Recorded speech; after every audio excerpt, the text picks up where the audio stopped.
from the Ford Foundation. If it hadn't been for the Ford Foundation support, this program, this week of events would not be possible, so thank you.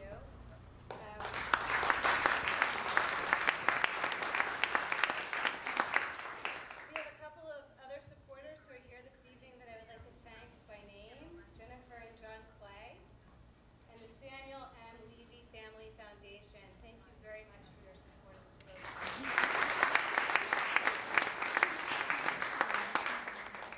So there are few people who can match the wit and intelligence of Dr. Sachs and Will T. Jones, but I think we found one of them. So without further ado, let me introduce to you Lawrence Weschler, the curator for Live Ideas, the Worlds of Oliver Sacks.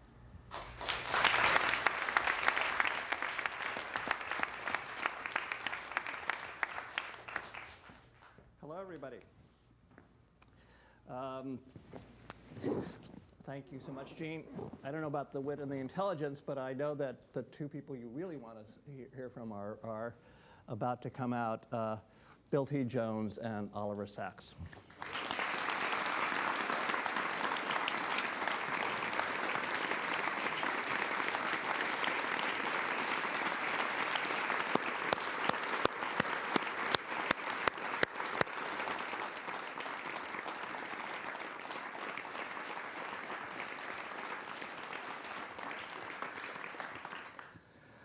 Bill, I thought I'd start with just a few words about how this whole thing came about.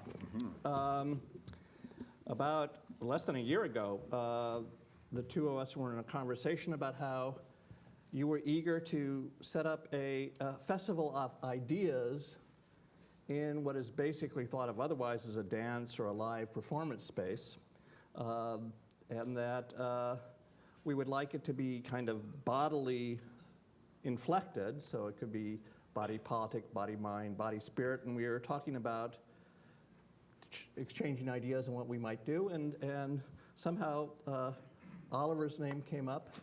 You brought it up, Randy. Well, that's how that is the how it came up. But you reacted very openly to it right away. Great idea. And because it was exactly the kind of thinking about embodiment that we're both interested in exploring. And Oliver has been a lifelong friend of mine and a recent friend of yours. And I see my role this evening as kind of staying out of your way. The two of you should have the conversation that you've been beginning to have. I know that Oliver went to some of your performances the other day. Last week, yes, he did. He did. Well, and believe me, we get to that. I thought this is the keynote. It's a strange keynote, isn't it? So that we're actually talking at you and with you. But do you mind if I read just something for a moment here? From Neurology and the Soul. I have used the word soul in my title because it seems to me a much more powerful word than identity or self or anything like this. The word soul gives one a sense of something alive, growing, evolving, multiform, manifold, and almost infinitely deep and with a sort of center. And I think a concept of this sort is necessary in neurology and psychology and goes beyond the Freudian concept of the ego. So if I speak of soul, you said, I don't mean anything infused or immortal, but I do mean the fullness of a person. Biological, cultural, personal, spiritual. And I want to speak of its survival, its adaptation and vicissitudes in the context of various neurological disorders or damage. Osler used to say, ask not what disease the person has, but rather what person the disease has. So the first part in particular, I was so gratified to meet a first-rate scientific mind that has room for the notion of soul in any capacity. This is what's fascinating about you. What do you attribute that to? Is it this kind of expansion you have in yourself? Well, I think there has to be a sort of doubleness. William James never used the word soul in his Principles of Psychology, but he was always using it in his conversation and letters. And I think when discourse widens out, when we wonder why we both love Schubert. And we do. And I think one needs the notion of something ineffable and mysterious without the notion of disembodiedness, which infuriates me. So the mysterious is not necessarily, in your case, should not be disembodied. The mysterious. No, I mean, one might say that music is disembodied in a way, but it comes from a living person and it expresses them. And I think Dante spoke about the body. He said the holy and glorious body. And if Dante used adjectives like that, we can all use it. What was it again? Holy and... The holy and glorious body. As a description of the body or the soul? I don't know that he distinguished them. No, just look that Dante. Would you mind if I read one more? Yeah. By the way, the thing you read was written about 20 years ago, and I'm not sure that I agree with it anymore. Oh, well, how? Well, please. No, but do continue. Okay. All right, one more thing here. You know, I love this essay. But with the majority of patients, it was possible to help them construct or reconstruct a life or an identity, a world, a self of some sort, despite the enormous discontinuity of their lives. We all need love and work and meaning and relationships and hope and faith, but one saw this in the most extreme way with these patients. And only to the extent that they could construct a meaningful life where they were able to tolerate and profit from the continued use of the drug, L-Dopa. Well, for those of you probably know, I'll let the doctor talk about the awakening, but I'm wondering, is this your creed? Is this the thing that really motivates you in everything you do? Something about people's lives and... Well, it has come to more and more. I was given a fairly strict training in physiology and pharmacology, and with these awakenings patients, I first of all thought we'll give them the stuff, and that's where responsibility ends. But it's where responsibility begins, and you have to care, and these people who had been out of it for decades needed a lot of guidance and help and care and love to form a life. I mean, I, as a physician, I think one is concerned with how a person can form the best possible life under the circumstances. Well, you know, there's a lot of anger at physicians. I did a piece called Still Here some years back, and I interviewed many people living with or who had been living with a life-threatening illness. And the word that came up a lot, people said that they felt that the doctors had no bedside manner. Now, I think that once again, that was 1994, so I don't know if this has changed, but you seem to be an exemplar of a man that really sees the patient as opposed to of the disease. And that's what I wonder if that is almost well, there's a couple of questions. Robert Irwin, an artist, very thoughtful artist, has said he talks about pure inquiry in artistic practice. Not about the product, not about profit, not about, it's about just looking at something for pure inquiry. Now, we always assume that there's something cold and a little dispassionate about researchers, scientists, that they're looking at the world with a kind of analytical eye. There is such a thing as pure inquiry. What do you think about that idea? Or is it never separated from you from actually the people? As I said, is this your creed about the better life? Well, first, since you mentioned Robert Irwin, Wren did a beautiful biography of him. And, Yes, right.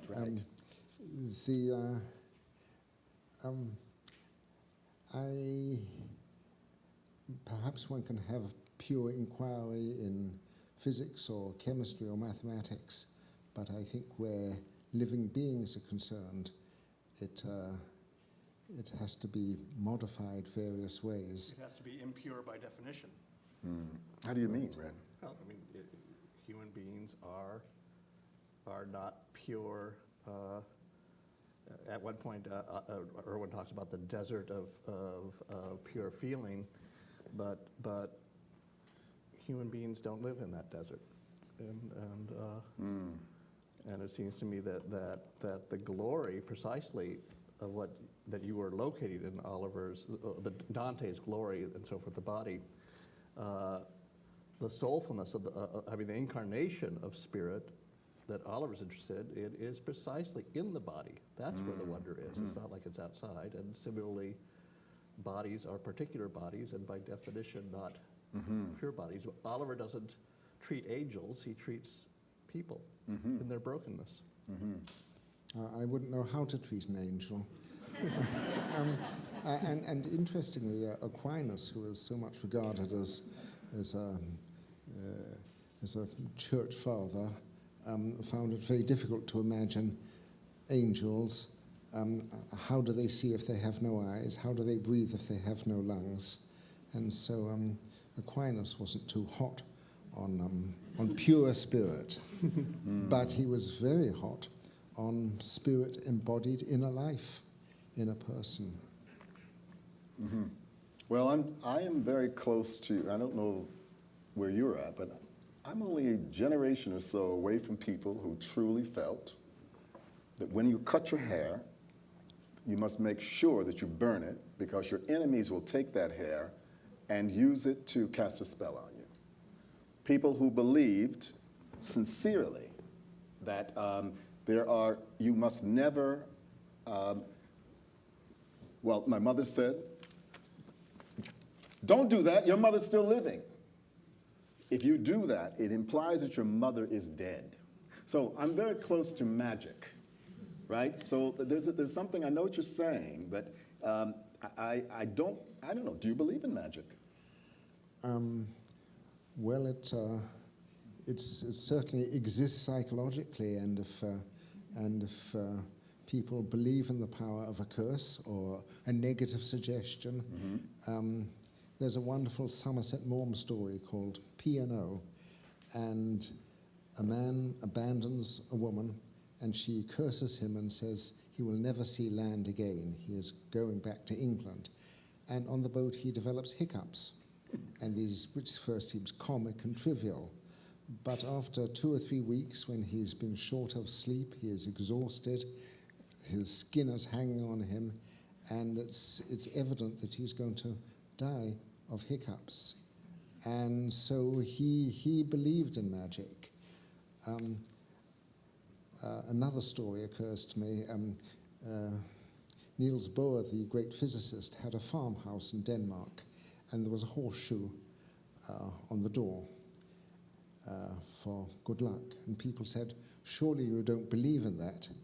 And he said, they say it works even if you don't.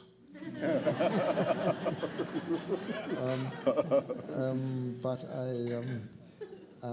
I mean, there are all sorts of good magic, and I regard art as good magic, and especially Schubert. I was going to ask you, though, do you believe in the magic of storytelling, of narrative, in the sense that when I've gone on rounds with you, looking at your patients, I see patients who are just complete wrecks, that there's hardly anything there, and the magic that I see you perform with them is together finding a story, finding a narrative, quickening them to life with a sense of their own agency, as opposed to how they've been treated by most other doctors and by the system generally as numbers or as people with diseases or something.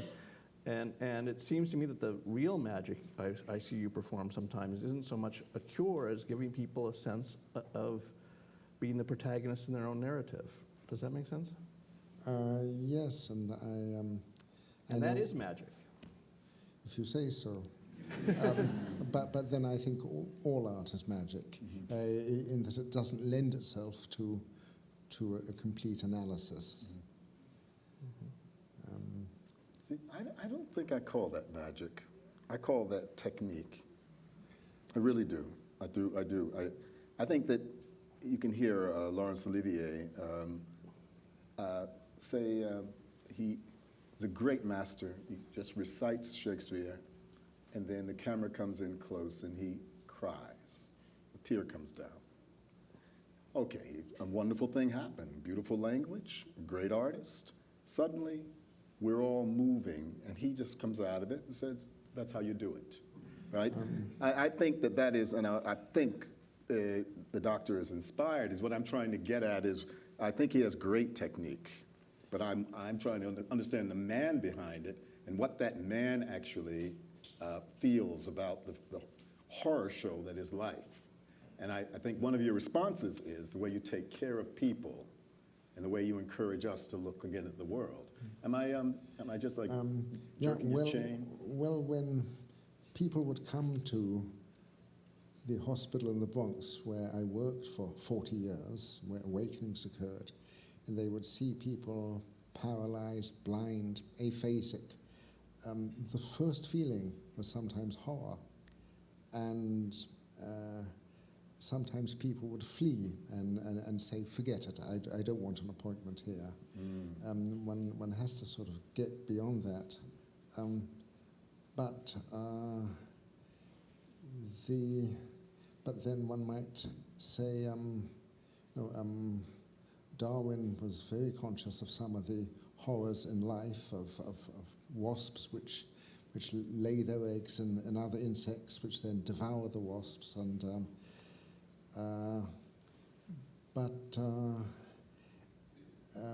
one needs to get beyond the horror, and one way and another.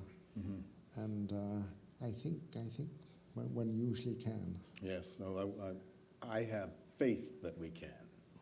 Are you a man of faith? No, I hope that one can. But if faith is belief without evidence, I'm not quite sure what it means. And what is hope? Well, hope is hope. Oh, no fair. Come on. Hope is hope. Hope is the thought that things may change. Yes. Well, you did, as Ren says, you came to my company's season at the Joyce. It was really a great honor to have you there. And the program B, it started with Ravel. And it was, Bjorn Ameland did a beautiful job at the decor. Janet Wong, the dancer is beautiful. And I was very proud of it. When it was over, with some trepidation, I came over to you. And I don't know, I can't believe I asked you, well, what did you think? You said, completely neurological, but beautiful. Okay, can we dive in here? What, completely neurological, what does that mean? Well, one of my central interests in neurology is movement. I especially see this in pathological form when people have Parkinson's, Tourette's, or whatever.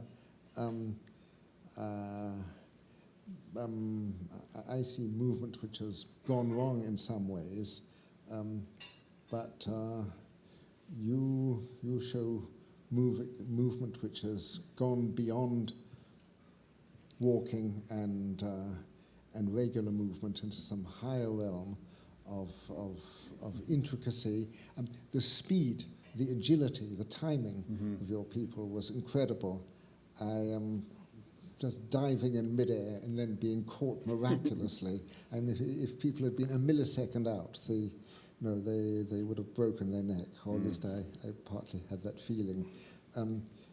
It's so, in a way, you are exploring the body's potential and the power of movement and of grace and of training and of mind over body. I sometimes see the body as in disease as rebelling against the mind, whereas you show the obedience of the body to the will and the sense of purpose and the rules and the meaning. But it was so intricate and so delicate. I'd actually never been to a modern dance before. Did you all hear that? I had a modern dance virgin in my audience. I'm here, my 80 years old, and I was really having a completely new experience. How did it happen that with your openness to things, well, how did you never find yourself in a modern dance concert? I saw a fair amount of classical ballet, and I thought it was charming but silly. I hope I'm not offending one. My job is to take the bullet. Whereas I've used the word delicate, but your stuff is so robust and in your face, and I was very excited, and then when I learned there was a second program coming up, I went there as well. Oh, it was so wonderful having you there. You know, there's been I don't know if there's any longer a fight. A critic has said that the two forces in 20th century art was the poles between formalism and expressionism. Musical terms, Bach would be the highest expression of formalism in music making, and some would say in art, right? Expressionism, of course, we'd say Van Gogh or whatever. They operate on sort of different levers. In the dance world, there was the classical moderns, well, maybe even, let's even before the classical moderns, let's say Isadora Duncan, hard on the sleeves, trying to capture the spirit of the ancient Greeks and so on. A generation came later that produced the likes of Martha Graham, very, very involved in Jungian notions of the world, politics to some degree, the Spanish Revolution and so on. She begat Merce Cunningham, who, according to some reports, was the young protege of John Cage, who said, you must get away from that woman, she is becoming too literary. So what we see is that modernism, at least this is the world that I came into, had these kind of poles.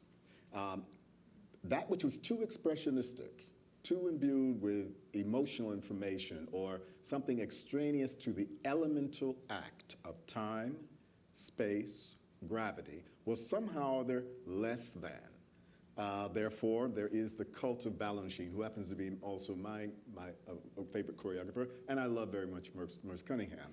We're now in an era where I think a lot that happens here, people Here in this space. in our space, in this wonderful theater, which is the meeting of Bill T. Jones and his Zane Dance Company and the Historic Dance Theater Workshop, there is a kind of, I find there's a lot of cool. It's cool in the sense of, you don't find, well, I shouldn't say you don't, this is terrible. The heart on the sleeve has got to be, you've got to feel in a way to be respected, and there's some people in this audience, right, that there's something philosophical, somewhat removed. There is, that seems to be one of the things that is driving a lot of the discourse right now. Is it really about being looked at, or is it about thinking in public?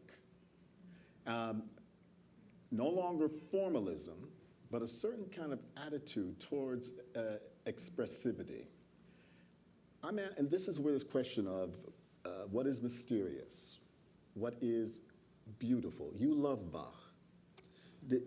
What is there about that arch formalist that really appeals to you? Well, he may be an art formalist, but beauty and poignancy seeps through and bursts through all the while. And I'm often reduced to, or raised to tears or rapture by Bach. It's by no means a cold experience. Now, no one said that formalism had to be cold. It does have to be a bit distant, though, doesn't it? Well, he doesn't have his heart in his sleeve. He has his heart in his chest, where it should be. But by heart on the sleeve, I think I mean sentimentality. Not sentiment. Well, sentiment is okay. Sentimentality suggests false, specious sentiment of one sort and another. In a particularly horrible form, a gigantic form, I think in Wagner, whom I regard as a great criminal. Wagner? Yes. Say more. I mean, I think he's the Moriarty of music. Do you really? Okay, now he's on his own. No.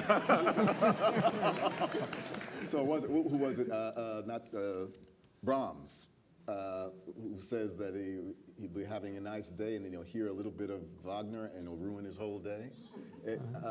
What you find it too? Is it manipulative? What is yes. it? Well, it's certainly manipulative, and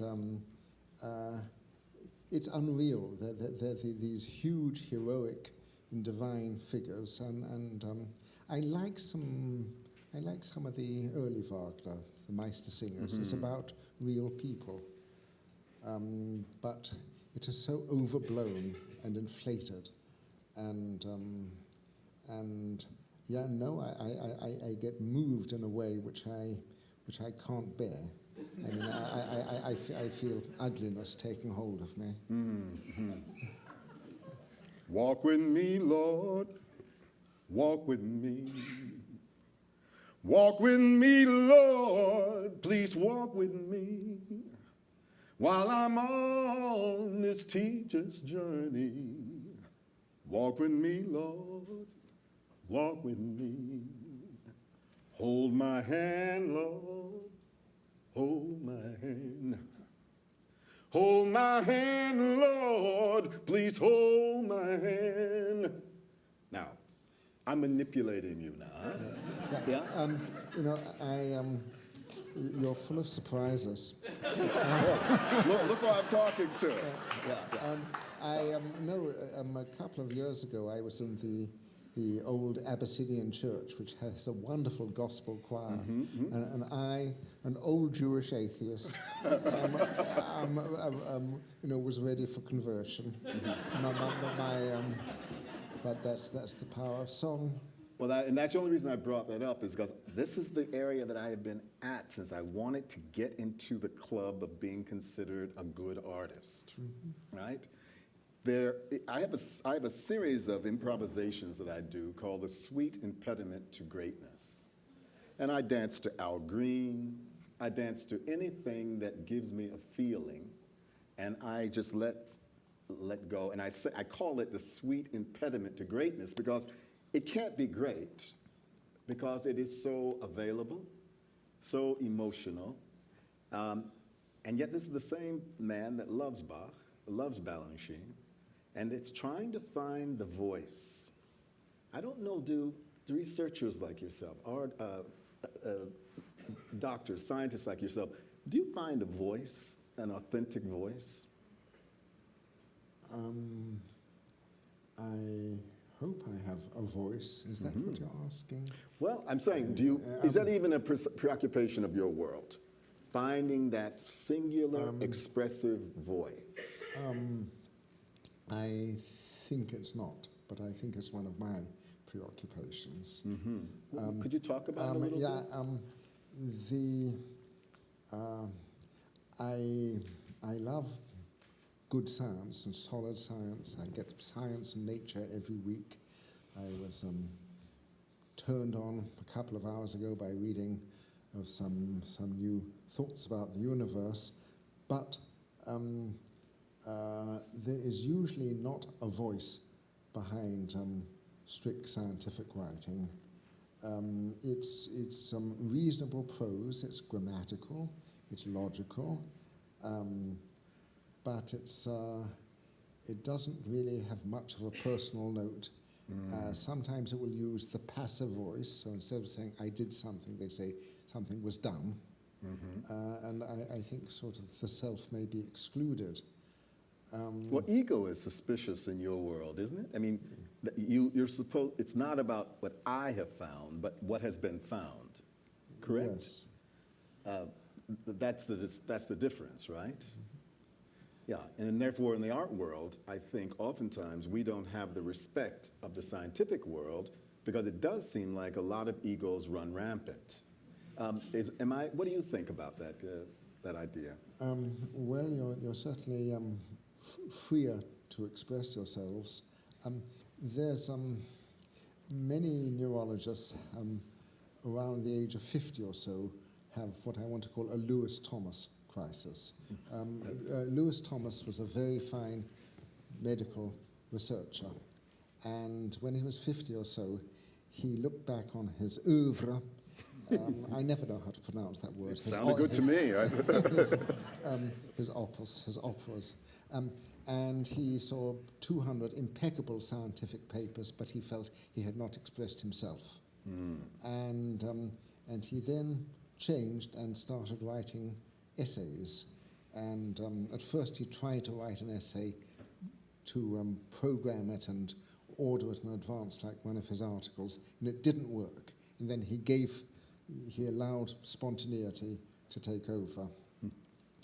But I think a lot of scientists get starved by the restraint they impose on themselves, and the restraint which is imposed on scientific language, and then they start writing novels or biographies or whatever. I mean, this may take a wonderful form. I think especially of Freeman Dyson, who is one of my heroes, who was and is a superb mathematical physicist. But again, around midlife, he thought, let's leave mathematical physics to the young Turks, and let's look at everything else. And he has an incredible range of essays on. I mean, he is open to the whole world, and his own personality, which is very genial but very, very exacting. But Oliver, isn't it the case that the science kind of writing that you're describing is a 20th century science, and then in some ways you are channeling an earlier kind of writing? Yeah, absolutely. I mean, I think Darwin, say, and his contemporaries are highly readable. I was at Oliver's house yesterday, and he was deeply engrossed in reading a book called Darwin on Earthworms. Good book, though, you said. Yeah, no. Well, he adored them, and he was full of charming ideas about. Well, he really felt there was a psychology of earthworms. He speaks of them overcoming their timidity and modesty in the heat of passion, and copulating. Oliver, you said we weren't going to go there. And copulating with the surface of the soil, which is rather dangerous. And he also wondered about their response to music. And one of his sons played a bassoon, and his wife played the piano, and he shouted or sang, but the worms didn't do it. No, I think I'm very drawn for many reasons to the scientific and medical writing of the 19th century. And even further back, the 17th century, some of that, Migrum and so forth. Yeah. And that's content, not style, that attracts you, right? It's both, but the style is not manneristic. It's the person comes through, the physician comes through, the patient comes through, the worms come through. You have a strong feeling of reality and not something which has been abstracted. Well, as you know, one of the great delights in discovering you, just reading how you, with great generosity, and I don't find you winking or anything, talking about drug use, starting in the 60s. The article, you know, the one in the New Yorker, probably many people have read it. But I thought... There's a whole book out there full of that. Yes. And I thought my God, this person was stoned out of his gourd, but he was still a scientist. You know, somehow it's redeeming because you were able to take notes about it later. And, that's quite an accomplishment. I mean, I don't know that it excused or redeemed, but I don't know whether the behavior needed excuse or redemption. well, drug use is supposed to be irresponsible, right? Yeah.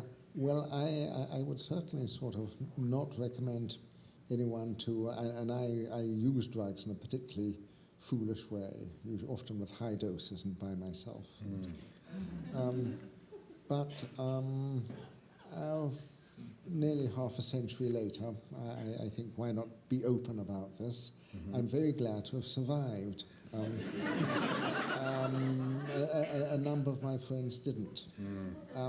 But I think I learned various things from the experience, which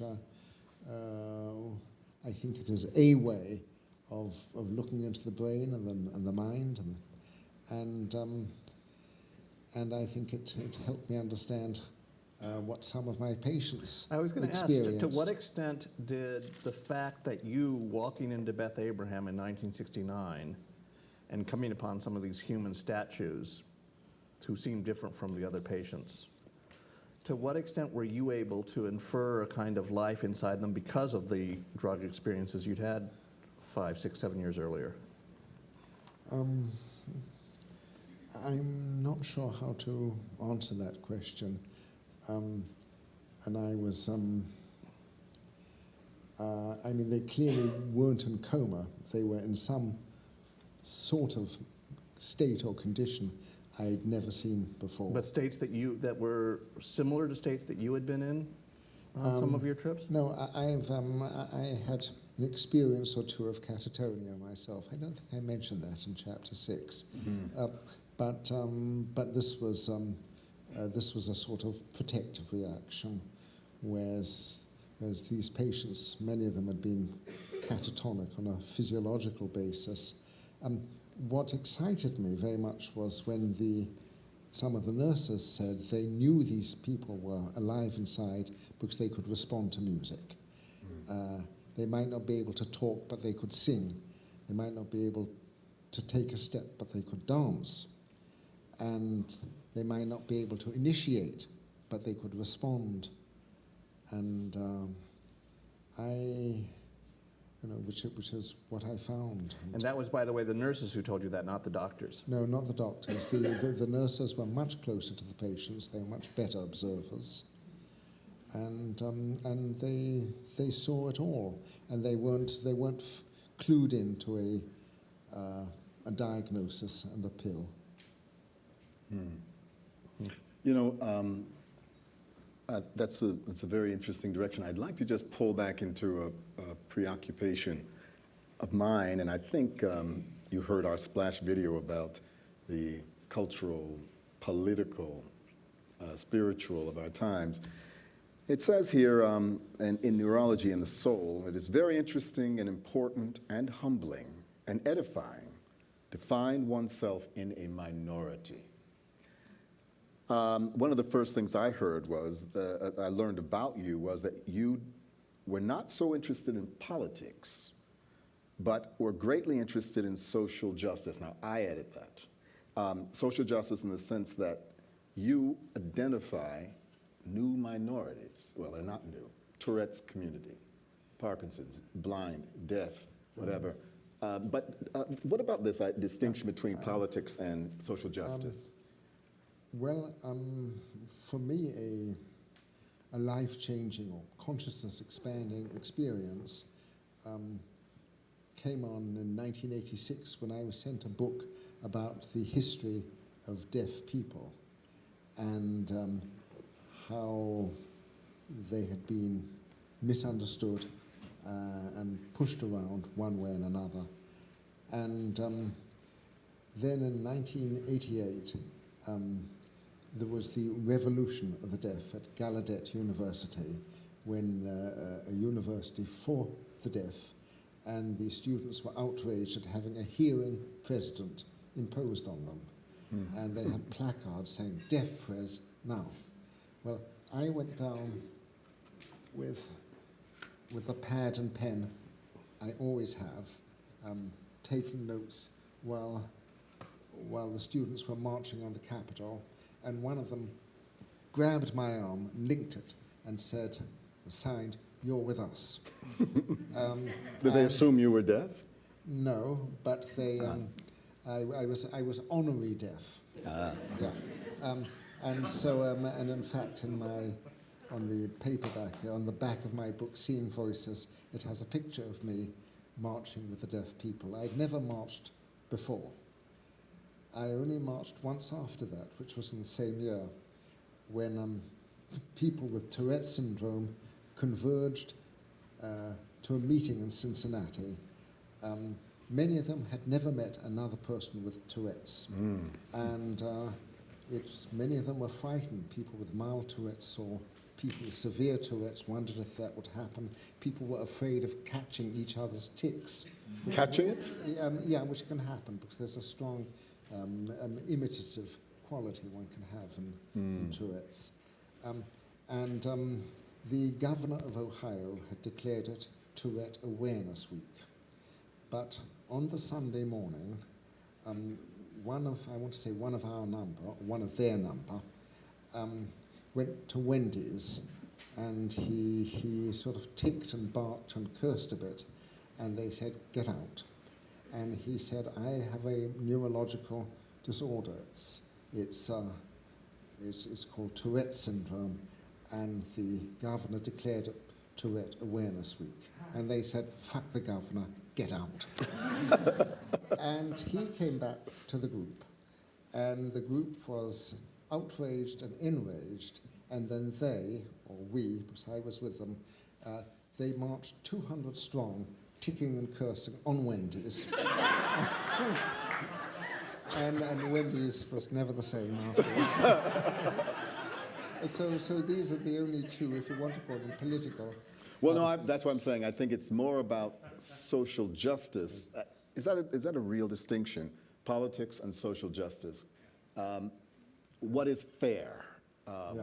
And defining oneself, because if you feel historically discriminated against or made into a second class, defining yourself by your numbers, organizing a platform, petitioning the majority, that it seems like you're okay with that, or maybe you march with them once, but you wouldn't take legislation to Washington or something like that. No, but I wrote a passionate, powerful book on the subject, and that's my way of doing things. Right. Yes.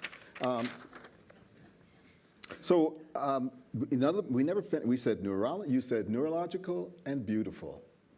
What the hell? What's beauty?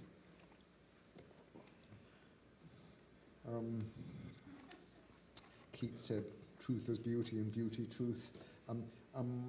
Obviously, there are certain formal things like symmetry and harmony and order, but beyond those, well, again, I think of Schubert.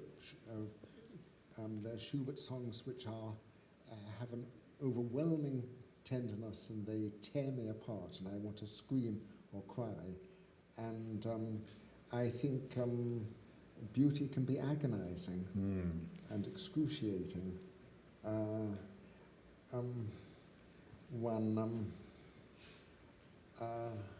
One feels beauty in nature, even though there is no mind behind nature.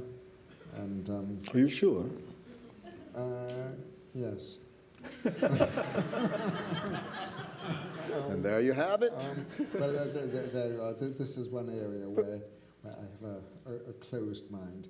Or rather, I mean, when, say, Nietzsche says the world is a work of art, that is, the universe is a work of art that is creating itself. That has a resonance for me. Again, to go back to the Church Fathers, St. Augustine wrote a book called On the Fit and the Fair. And on the whole, often the most economical and way of doing things happens in nature. And nature is full of beauties. And sometimes we share an aesthetic sense with, say, with insects. On the whole, we think alike about the forms and the colours and the scents of flowers. Not always. I mean, there's some flowers with appalling smells to us, but dung beetles like them. So, you know. By the way, we're going to go to the Yes. out there in a second, but just before we go out there, should we talk a little bit about our surround here? We wanted to make... Oh, yeah. You will see three beautiful and ancient plants. I'm pointing at one, and there's one behind me, one over there. These are called cycads. They evolved very, very early in the Paleozoic, 300 million years ago or more. They've survived all sorts of mass extinctions and holocausts, and they are very sturdy, very slow growing. The one behind me may not be much larger than that when it's 1,000 years old.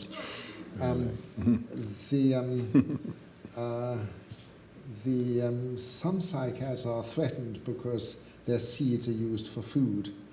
And some people are threatened because they eat their seeds for yes, food. and They're poison? There's a strange, mysterious disease on Guam, which at one time killed a third of the native population, and we still don't know what caused it, but it was thought that cycad seeds might be it. But I love their endurance, their toughness, their simplicity, their lack of ostentation. They don't have big, vulgar flowers. You would ask me, how can we make him feel at home? Well,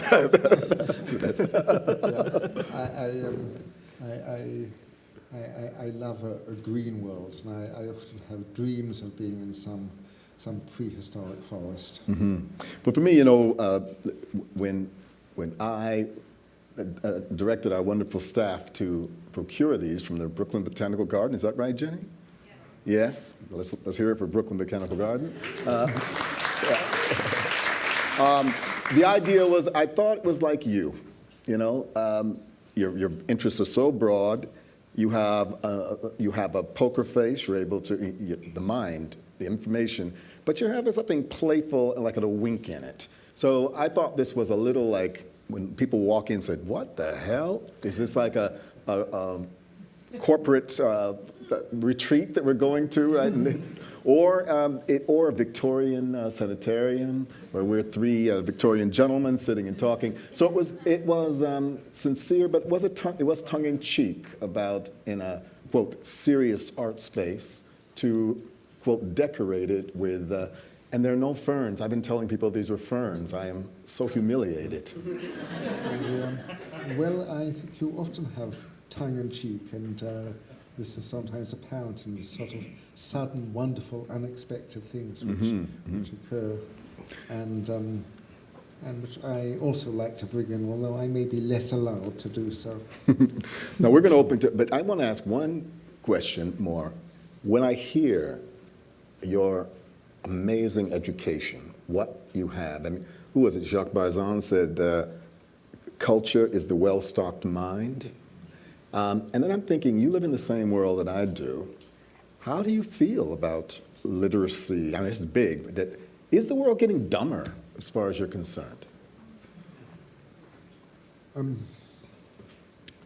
I regard my own education as not coming so much from schools as from libraries, public libraries, and museums, and botanic gardens.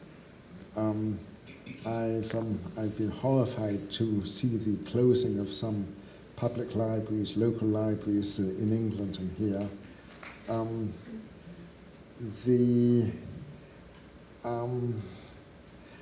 I am a little afraid of the facility of the little objects we all carry around with us now. The mobile devices? Yes. And You do not have a computer in your house, right? no, I wouldn't have one. You have an electric, you have an electric typewriter? No, just a fountain pen now. Oh, okay. But my point is the computer being, I don't even know what the term is, online, in the web or whatever, shouldn't stop one reading a 500-page Jane Austen novel, for example. Yes. And I think one needs depth and slowness and solitude, and these sometimes seem to become less available. And I do fear for language and for literacy. I think I'm sure I'd love to know we'd love to know what you all are thinking. So maybe Benny, if we could bring the lights up, and I think we have some runners with microphones, and There's one over there, I see. Yeah. With the advent of social media, and a term has been brought up called a democratization of creativity.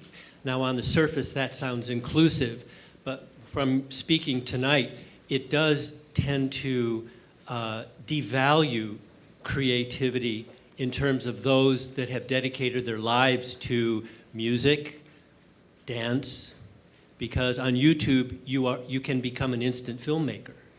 So where is the discerning eye in our future? yeah. Well, I wonder if maybe some card-carrying members of the digital era can talk to him, because I have a similar bias. Does anyone want to say there's something about we don't need professional critics anymore, right? We gather information and opinions now. Anybody want to take? Anybody want to? The question is, we don't need professional dancers either. Oh, no. Is that what you were saying?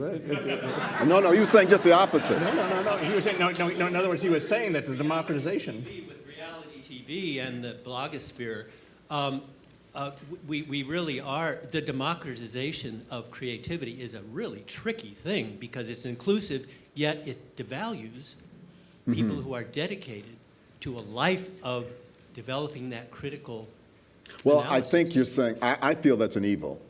I think... Right, so we're in agreement, but I think to that watch somebody out, should yeah. push back, because if we're poo-pooing the democratization of culture, there's a trend right now.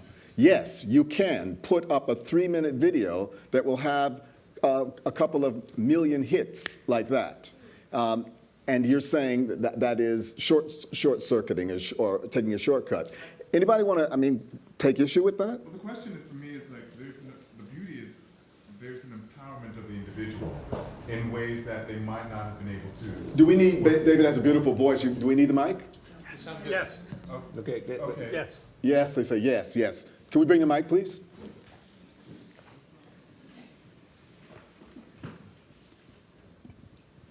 I think the beauty of it is that there's an empowerment of the individual in ways that they might not have foreseen. For example, someone growing up in a rural town or somewhere a bit more isolated, with the access to the computers or the internet, they can find a community that can allow them to grow in ways that they might not have been able to. For example, using the whole Tourette's meeting conference, for me, it's surprising how with technology, people can actually learn that they are musicians or they have musical talents, even though, because arts in the schools are not funded anymore. So maybe this is another alternative. On the other side, the sense of critical discourse, the sense of history about the form, about how the form has grown and how it's been affected is lost, because we're living in the immediacy of the moment, and history is pretty much forgotten and it's become more commercialized. So I think it's, in one way, it's the empowerment of something, but it's lacking the history and the weight and the fundamentals that allow people to know where things have come from and how to actually have more of a critical discourse or growth. And I don't know how you feel about Beckett. This everything changes, but everything stays the same, or I say the only constant is change. So for those of us who have a problem we have to say, well, that's the world that we're leaving. People will be inheriting it. It will change. Adaptation is your term, right? You understand what I'm saying? Yeah. No, I'm very sympathetic to what you said as well, although I think of it in, say, in a more clinical context. For example, people with total colour blindness, that's to say only seeing, if you want, in black and white. This is pretty rare, like 1 in 50,000. And people who have it maybe used to be extremely isolated. Now there's an achromatopsia network, and they can be in touch with others and share experiences, perspectives, strategies, and this has been very important for them. And it's It's a mixed blessing. Yeah. Yeah. Was there someone else? Dr. Oliver Sacks, thank you so much for your wisdom. I had a sort of a question. Do you have any advice for young scientists who are sort of starting their journey in neuroscience and in any sort of health science work? I didn't Do hear you that. have advice for young scientists who are starting out in neuroscience at this point? You should read a book by Medawar, which is called Advice to a Young Scientist. He's slick, isn't he? Yeah. And could you, on the spur of the moment, write a short little essay on young science for her? Do you have any other thoughts on what you would advise someone entering the field right now? Well, I think one should, among other things, immerse oneself in the older literature. You know, long before the word neuroscience was invented, which was only about 30 years ago, and you need to do something hands-on. It's become an explorer, an experimenter yourself. You can start with earthworms. And some of the greatest neuroscience of our time, Eric Kandel's work on memory, uses a very simple mollusk, a sort of sea snail. People thought he was mad to go down to an invertebrate like this, but he has come back with treasure which has informed all of us. How about somebody who would be a young neurologist as opposed to a neuroscientist, a practicing doctor? What would you advise them at this point? And what pressures do you see them under? Well, there are pressures of diagnosis and of reducing a person to a diagnosis. Because of the insurance industry and so forth? Yeah, and also I think a dangerous book called the DSM, the Diagnostic Statistical Manual, which may be very useful in a way, but a person is much more than diagnosis. I saw very, very clearly around 1980 when the first one came out, how the beautiful, sometimes detailed, thick description, the almost novelistic description of patients was replaced by an itemization, a sort of list of criteria. But I think the most important thing is attention.